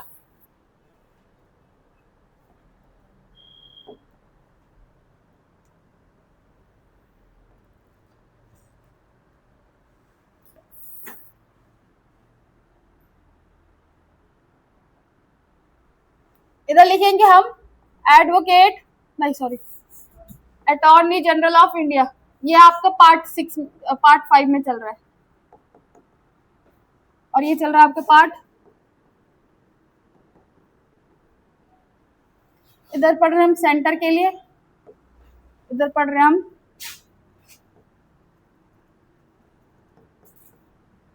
यहाँ पे पढ़ेंगे हम अटॉर्नी जनरल ऑफ इंडिया।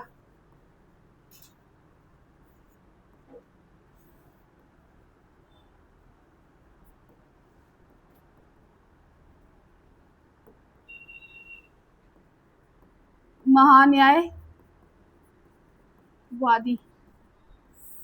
किसमें, आर्टिकल 76।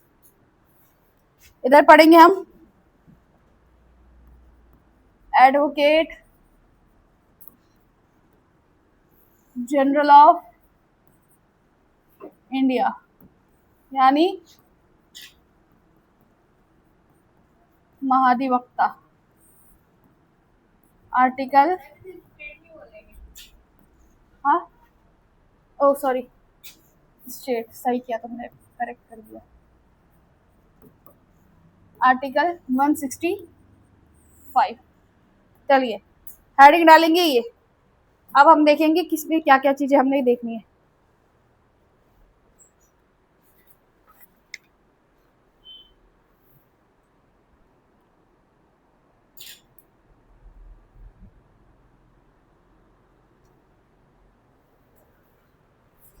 सबसे पहले तो कौन होता है भाई ये?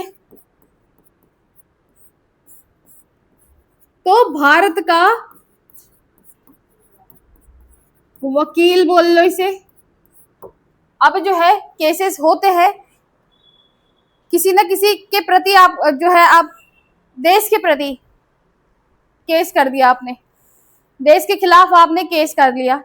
हम पढ़ते हैं ना, जैसे आपने पढ़ा था केशवनंद भारती बनाम केरल राज्य। केरल राज्य यानी कि स्टेट का जो वकील होता है कौन होता है आपका? हाँ, स्टेट का वकील बोल लो इसे, एडवोकेट। और इसके भारत का वकील, एक तरफ हम भारत का वकील पढ़ रहे, एक तरफ हम स्टेट का वकील पढ़ रहे। आई बात समझ में? अगर मैं वकील की बात करूं तो सबसे ज्यादा, सबसे बड़ा कौन हो जाएगा ये? कैसे लीगल के रूप में हम देखा जाए तो सबसे बड़ा लीगल ऑफिसर है, क्योंकि इसको लॉ की सबसे ज्यादा जानकारी है। तो भारत का वकील। अब इसकी सहायता के लिए, इसको एडवाइस देने के लिए, इसको एडवाइस देने के लिए 3 लोगों का ग्रुप होता है। जैसे प्रधानमंत्री को ग्रुप, प्रधानमंत्री का एक ग्रुप होता है काउंसिल ऑफ मिनिस्टर, वैसी एडवाइस देने के लिए क्या होता है यहाँ पे? ग्रुप, 3 लोगों का ग्रुप होता है। 3 लोगों का इसको एडवाइस देने के लिए ग्रुप होता है। पहला लिखेंगे 3 लोगों का ग्रुप। पहले लिखेंगे अटॉर्नी जनरल ऑफ इंडिया,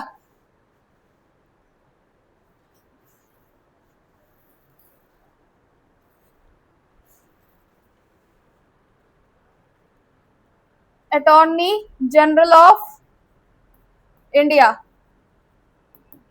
दूसरा लिखेंगे solicitor general of India, solicitor general of India. और एडिशनल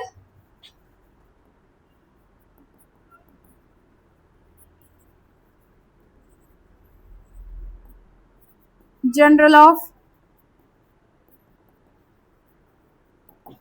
हिंदी में लिखेंगे, हिंदी में भारत का महान्यायवादी। दूसरा भारत का महाधिवक्ता और भारत का अपर महाधिवक्ता। तो एडवाइस, या हाँ इसको बोल सकते हैं कि एडवाइस ना भी बोले तो इसको हम ये बोल सकते हैं कि भाई ये 3 लोग जो है भारत में सबसे बड़े लीगल अधिकारी माने जाते हैं। इन 3 लोगों के ग्रुप को हम बोलते हैं सबसे बड़ा जो है अधिकारी बोलते हैं, लीगल अधिकारी बोलते हैं। लीगल अधिकारी कहने का मतलब जो है इन तीनों को जो है सबसे ज्यादा लॉ की नॉलेज होती है, और ये तीनों जो है आपस में मिलते हैं और आप क्या करते हैं? देश की वकालत करते हैं ना। तो attorney general of India, solicitor general of India यानी कि भारत का महाधिवक्ता, और additional solicitor of general of additional solicitor general of India यानी कि भारत का अपर महाधिवक्ता। हिंदी में रिपीट करना है इसको, क्या लिखा? भारत का अपर महाधिवक्ता।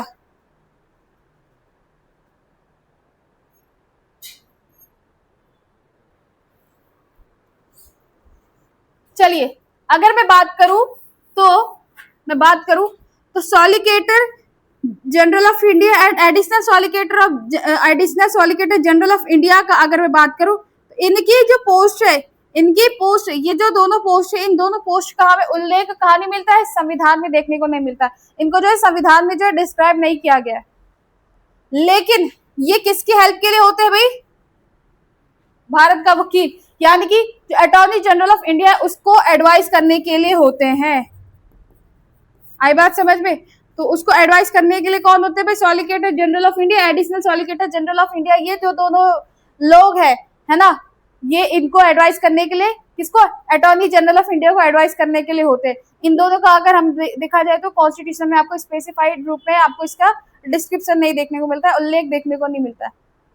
ये सिर्फ और सिर्फ एडवाइस देने के लिए होते हैं। तो इन 3 लोगों को बोलते हैं हमारा भारत का सबसे बड़ा विधिक अधिकारी, हम इनको कहते हैं। आई बात समझ में?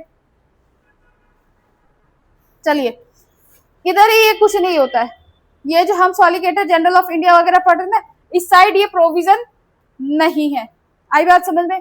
चलिए अब जो है अगेन इसको मैं रब कर रही हूँ, इसके बाद हम चलो इसको लिख ही लेते हैं। अपॉइंट, किसके थ्रू अपॉइंट किया जाता है भाई? ये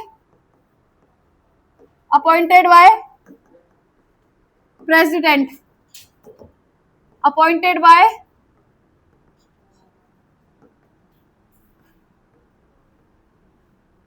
governor, appointed by governor. Eligibility,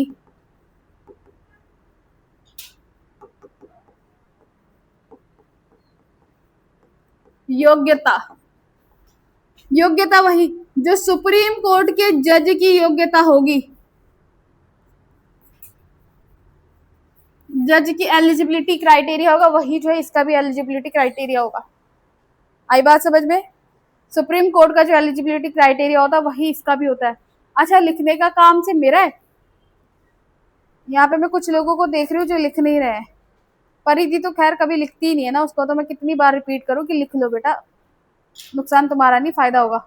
आज तो मैं नवीन को भी देख रही हूँ, लिख नहीं रहा है। अच्छा, जब मैं बोल रही हूँ तब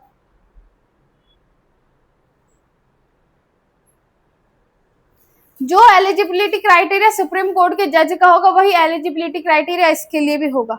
अब जो सुप्रीम कोर्ट का जज है वो हम तब पढ़ेंगे जब उसकी जब हम सुप्रीम कोर्ट को देखेंगे। ध्यान रखना, अटॉर्नी जनरल ऑफ इंडिया और सुप्रीम कोर्ट के जज की जो योग्यता है वो सेम होगी। इसको भी अगर मैं बात करूं तो इसकी एलिजिबिलिटी भी कैसी होगी? हाई कोर्ट के जज के समान होगी। हाई कोर्ट के जज की जो एलिजिबिलिटी क्राइटेरिया होगा वही इसका भी क्राइटेरिया होगा। आई बात समझ में?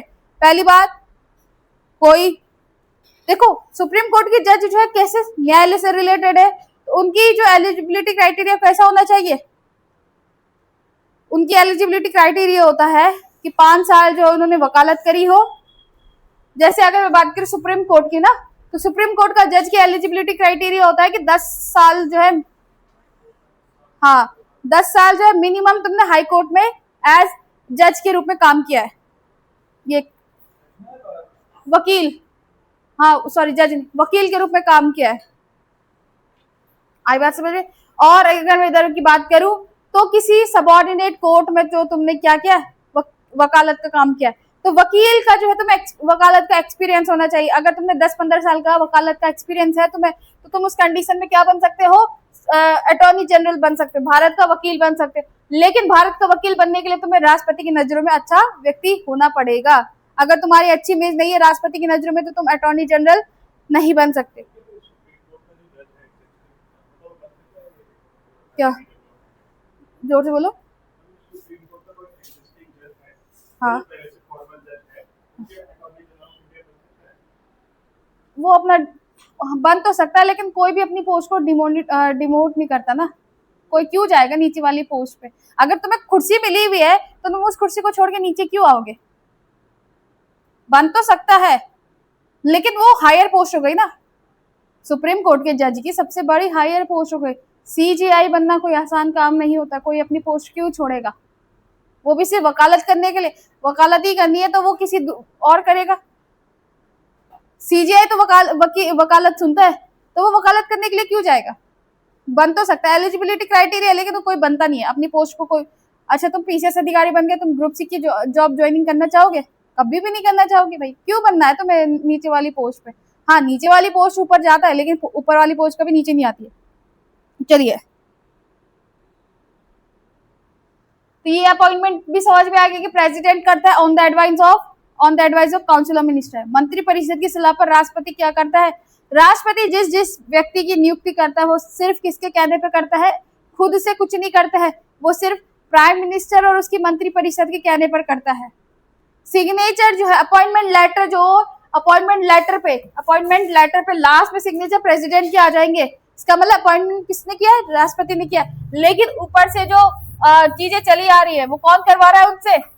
मंत्री परिषद और उसकी प्रधानमंत्री और उसकी मंत्री परिषद करवा रही है। आई बात समझ में? नियुक्ति भी देख लिया हमने। चलिए,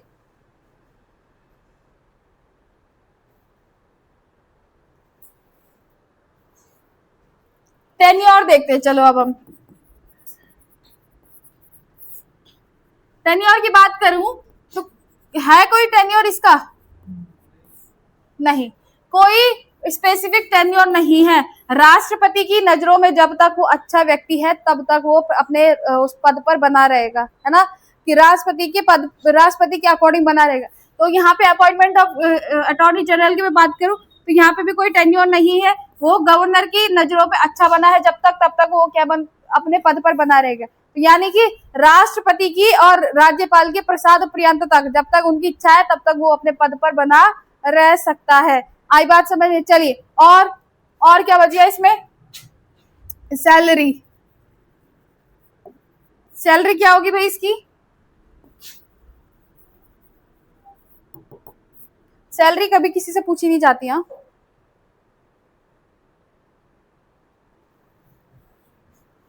सैलरी इनकी कोई स्पेसिफिक नहीं होती है, जो प्रेसिडेंट इसकी सैलरी को तय करेगा वही इसकी सैलरी होगी, जो गवर्नर इसकी सैलरी को तय करेगा वही इसकी सैलरी होगी। जैसे आपने पढ़ा होगा प्रेसिडेंट और गवर्नर में, उपराष्ट्रपति में, इनकी सैलरी देखी होगी ना, 3.5 लाख, 5 लाख, 4 लाख, है ना। तो इसकी जो है कोई भी पर्टिकुलर सैलरी डिसाइडेड नहीं है। वो कौन डिसाइड करता है? आपका प्रेसिडेंट और गवर्नर आपकी सैलरी को डिसाइड करते हैं। आई बात समझ में? इनकी कोई पर्टिकुलर सैलरी नहीं है, जो है प्रेसिडेंट और गवर्नर इनकी सैलरी को डिसाइड करता है।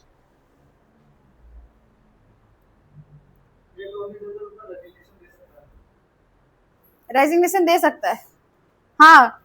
अगर प्रेसिडेंट चाहे तो इसको अपने पद से हटा भी सकता है, राज्यपाल चाहे तो इसको उसके पद से हटा भी सकता है, लेकिन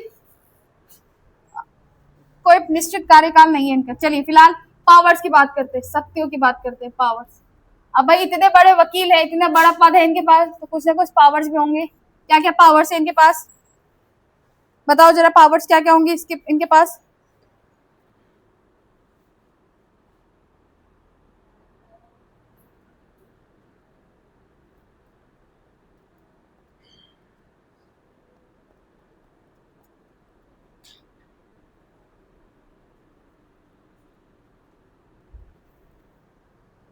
पावर्स की मैं बात करूं तो मेरे को पहले आर्टिकल 143 बताओ, 1 बाय 1 करके। आर्टिकल 143 मैंने पढ़ा है, वह आप लोगों को इधर से शुरुआत करते हैं। नंदिनी जी बताइए, सपना जी को तो आर्टिकल्स 1 बाय 1 याद है, बताओ। आर्टिकल 143 क्या कहता है? आयुष पीछे आंसर नहीं देखना है, कॉपी बंद कर दो। अगर ऐसा होता तो मैं खुद ही आंसर दे देती। कृष्णा का छोड़ के बाकी सब मुझे आंसर देंगे क्योंकि सबने पढ़ा हुआ है। 143 नहीं पढ़ा हुआ आपने आर्टिकल? एडवाइजरी पावर्स पढ़ी है? एडवाइजरी पावर पढ़ाया था कि प्रेसिडेंट के पास ही अधिकार है कि वो सीजीआई से एडवाइस ले सकता है अगर किसी मामले में फंस जाए। तो जुडिशियल पावर हमने देखी थी प्रेसिडेंट की, किसमें? आर्टिकल 143 में। तो आर्टिकल 143 के तहत जिस प्रकार सीजीआई को सलाह देने का अधिकार है, उसी प्रकार से आपके अटॉर्नी जनरल ऑफ इंडिया को भी अधिकार है कि वो क्या करे? प्रेसिडेंट को क्या कर सके? एडवाइस दे सके। हमें कितनी बार बोलूं कि रिवीजन कर लो, कितनी बार बोलूं मैं? 143। चलिए दूसरी पावर देखते हैं हम। अटॉर्नी जनरल के पास भी अधिकार है कि वो राष्ट्रपति को क्या दे? सलाह दे सके, है ना, आर्टिकल 143 के तहत। अगर मैं बात करूं तो किसी भी हाई कोर्ट में क्या कर सकता है? केस लड़ सकता है। देश के अंदर किसी भी हाई कोर्ट में क्या कर सकता है? Attorney general. यानी कि अगर मैं अटॉर्नी जनरल की बात करूं तो वो क्या कर सकता है? किसी भी देश के अंदर किसी भी राज्य के हाई कोर्ट में केस लड़ सकता है। क्यों? क्योंकि स्टेट जो है सरकार पे, भारत सरकार पे, अगर भारत पे कोई केस लगाती है, मान लो हरियाणा राज्य बनाम भारत राज्य हो गया, तो हरियाणा के हाई कोर्ट में भारत के पक्ष में केस लड़ेगा? नहीं लड़ेगा।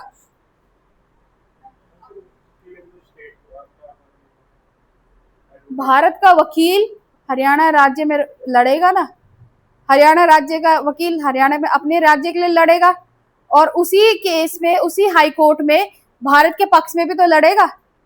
पावर है कि वो देश की किसी भी हाई कोर्ट में जाके केस लड़ सकता है। आई बात समझ में? नहीं आ रहा? जैसे मान लो Naveen versus union of India case बन गया। नवीन कहाँ का है? उत्तराखंड का। उत्तराखंड के हाई कोर्ट में केस चल रहा है भारत सरकार का, तो भारत सरकार का केस कहाँ लड़ेगा भाई? अटॉर्नी जनरल ऑफ इंडिया, जो नैनीताल हाई कोर्ट है वहां, तो वहां लड़ेगा। तो किसी भी राज्य में अधिकार है उसके पास केस लड़ने का। आ रहा है समझ में? चलिए ये समझ में आया कि किसी भी हाई कोर्ट में जो है केस लड़ने का अधिकार है। तीसरा अगर मैं बात करूं तो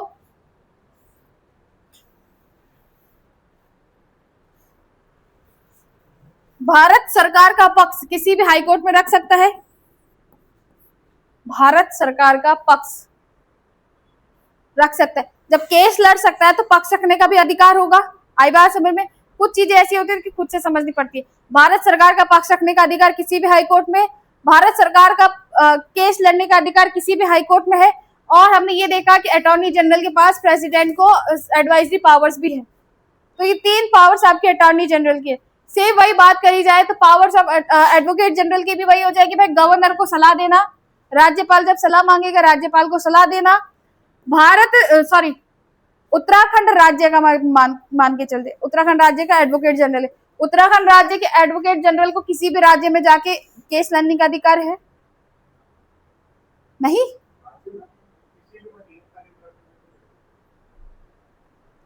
उत्तराखंड राज्य बनाम हरियाणा राज्य हो गया मान लो, तो क्या उत्तराखंड का एडवोकेट जनरल हरियाणा राज्य में जाके उत्तराखंड का पक्ष नहीं रखेगा? उत्तराखंड के पक्ष में लड़ेगा ना, किसी दूसरे राज्य में जाके भी लड़ सकता है क्योंकि वो उत्तराखंड का वकील है। एक वकील इस भले पर्टिकुलर स्टेट का है लेकिन वो दूसरे स्टेट में भी जाके लड़ेगा। क्यों? क्योंकि उस स्टेट में जाके क्या हो रहा है, केस हो रहा है। तो जिस जिस जगह उत्तराखंड राज्य का केस होगा उस जगह वो वकील वहां जाके केस लड़ेगा। इतना समझ में आया? स्टेट कहा, तो वही तो बोल रही मैं कि वकील अपने क्लाइंट के पक्ष में तो रहता है पर लड़ता वो अलग अलग जगह जाके ना। उत्तराखंड के पक्ष में रहेगा लेकिन अलग अलग स्टेट्स में जाके लड़ेगा। आई बात समझ में कि जो आपका कहीं भी रख सकता है। दूसरा अगर मैं बात करूं तो चलो 2 ही पावर्स है इसमें। इतना समझ में आया कि एडवाइजरी पावर सलाहकार के रूप में राज्यपाल को सलाह देता है। और अगर मैं बात करूं पक्ष रख सकता है किसी भी कोर्ट में पक्ष रख सकता है और किसी भी कोर्ट में जाके क्या कर सकता है, लड़ाई कर सकता है, मतलब लड़ सकता है। आई बात समझ? दोनों की पावर सेम है, कोई डिफरेंस नहीं है। तो यहाँ पे advocate general attorney general clear हुआ। लिखने के लिए बहुत सारा हो गया है, मैं दे दूंगी नोट्स, चिंता मत करो, काम आपका रिवीजन करने का। तो यहाँ पे हमने आज की क्लास में एक तो प्रधानमंत्री कंप्लीट कर लिया, दूसरा हमने क्या कंप्लीट कर लिया भाई आपका,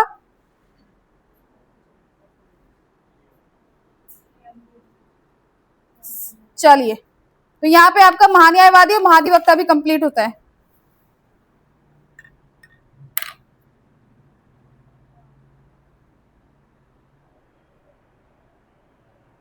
अच्छा एक टेबल बना लो अब।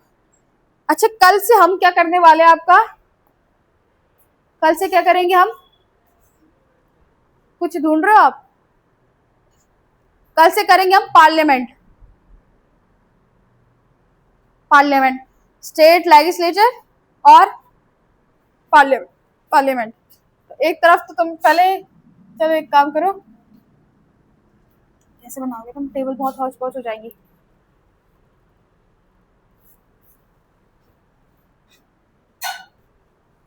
हाँ नंदनी सही सोच रही है, लैंडस्केप में बनाओ टेबल को। तो लैंडस्केप समझते हो, ये तो पोर्ट्रेट हो गया, लैंडस्केप इस तरीके से है ना। तो लैंडस्केप में तुम टेबल बनाओगे और टेबल में एक तरफ लिखोगे तुम पार्लियामेंट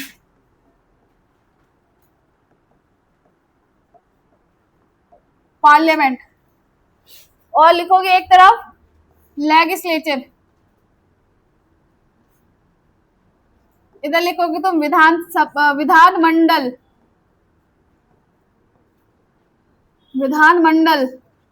और इधर लिखोगे तुम संसद। अब मैं 1 बाय 1 करके जैसे जैसे क्वेश्चन पूछूंगी उस तरीके से मुझे आंसर मिलने चाहिए। परिधि मुझे बताओ कि जो संसद है उसके कितने अंग है, कितने टाइप की है, मतलब संसद के कितने फॉर्म्स होते हैं। पार्लियामेंट है उसके कितने फॉर्म्स है, मैं कई बार रिपीट मोड में चल चुकी हूँ इसके साथ। चलो बताओ मुझे,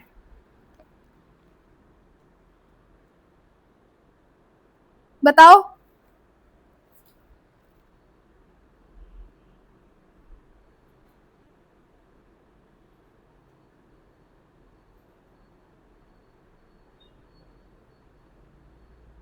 बोलो नंदिनी, बताओ मुझे।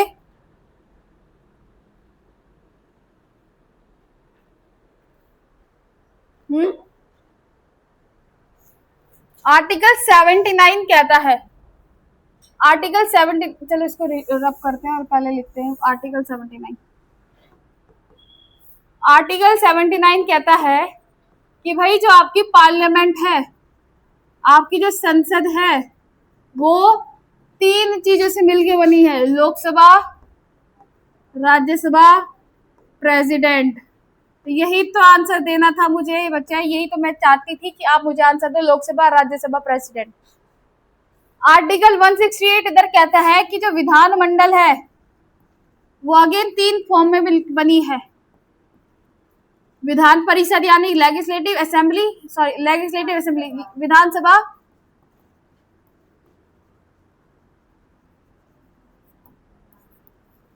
लेजिस्लेटिव काउंसिल, विधान परिषद, और राज्यपाल, गवर्नर। चलिए, क्या उत्तराखंड राज्य में आपकी विधान परिषद है? आप बताइए दीक्षा। स्टेट में, उत्तराखंड स्टेट में विधान परिषद है। फिर उसके बाद हाँ के साथ कौन जाना चाहेगा? अच्छा, तुम जाना चाहोगे हाँ के साथ? ना के साथ? ना के साथ क्यों हो और हाँ के साथ क्यों हो? पहले हाँ वाले बोलेंगे, अगर है तो क्यों है? किस बेसिस पे बोल रहे हो कि तुम उत्तराखंड में स्टेट लेजिस्लेटिव काउंसिल है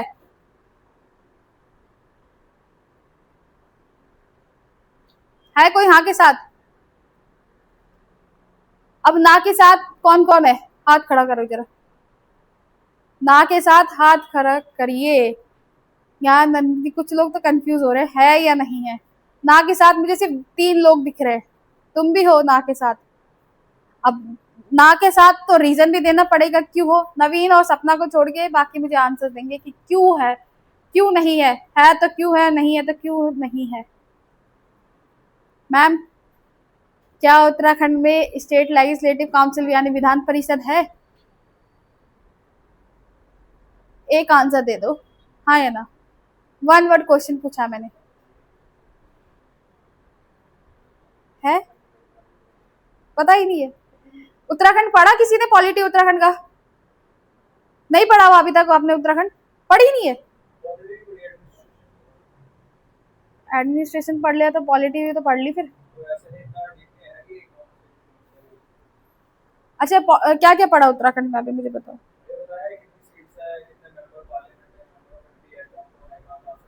और तो ये भी तो बताया होगा कि विधान परिषद क्यों नहीं है।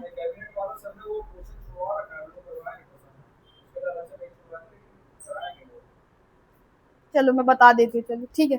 उत्तराखंड में अगर मैं बात करूं तो विधान परिषद नहीं है। अब क्यों नहीं है ये भी क्वेश्चन आता है ना। रीजन का एक क्वेश्चन रीजन ही है कि भाई विधान जो परिषद है, लेजिस्लेटिव काउंसिल है, उसका एक क्राइटेरिया होता है, और उसका क्राइटेरिया ये होता है कि विधानसभा सीटें यानी कि लेजिस्लेटिव असेंबली की जो एमएलए की सीटें होती है ना, हाँ एमएलए की सीटों में अगर तुम 1/3 करते हो, विधानसभा की सीटों का अगर तुम 1/3 करते हो, 1/3 करते हो, और उसका जो है 40 प्लस आया, उसका आंसर अगर 40 प्लस आया तो उस स्टेट में विधान परिषद होती है, और अगर नहीं आया तो इसका मतलब विधान परिषद उस स्टेट में होती ही नहीं है। अगर मैं उत्तराखंड की बात करूं तो उत्तराखंड में कितनी है? 70 सीटें, 1/3 कितना आ रहा है? 23। तो क्या ये 40 से ज्यादा है? नहीं है, है ना। तो यहाँ पे 40 से कम है। जिस स्टेट में अगर विधानसभा की सीटों का 1/3 40 से कम होगा, उस स्टेट में आपकी विधान परिषद नहीं होगी। और जिस स्टेट में 40 से ज्यादा होगा, उसका मतलब उस स्टेट में विधान परिषद भी होगी। एग्जाम्पल में यूपी ले लो, बिहार ले लो, ये स्टेट ऐसे है जिनके पास आपकी विधान परिषद है। और भी बहुत है लेकिन एग्जैक्ट मुझे नाम याद नहीं आ रहे। तो ये वो स्टेट है जिनके पास आपकी विधान परिषद है। उत्तराखंड में विधानसभा नहीं, विधान परिषद नहीं है। तो विधानसभा सीटों का 1/3 अगर 40 से ज्यादा आता है, उस स्टेट में आपकी विधान परिषद होगी, और अगर कम आता है तो उस स्टेट में आपकी विधान परिषद नहीं होगी। तो इस क्राइटेरिया को ध्यान रखना। आई बात समझ में? 6 में ये ना, हाँ। कौन कौन से वो आपके? यूपी, इन 6 राज्यों में आपकी विधान परिषद है। चलिए, तो अब जो है इस टेबल को हम कल बनाएंगे। आई बात समझ? आज की क्लास में किसी को कोई डाउट? डाउट किसी को? मैं समझू कि सबको क्लियर हो गया। कोई क्वेश्चन है, कोई डाउट है तो पूछ लो, नहीं तो फिर हम कल करेंगे। चलिए, आज के लिए इतना ही करते हैं।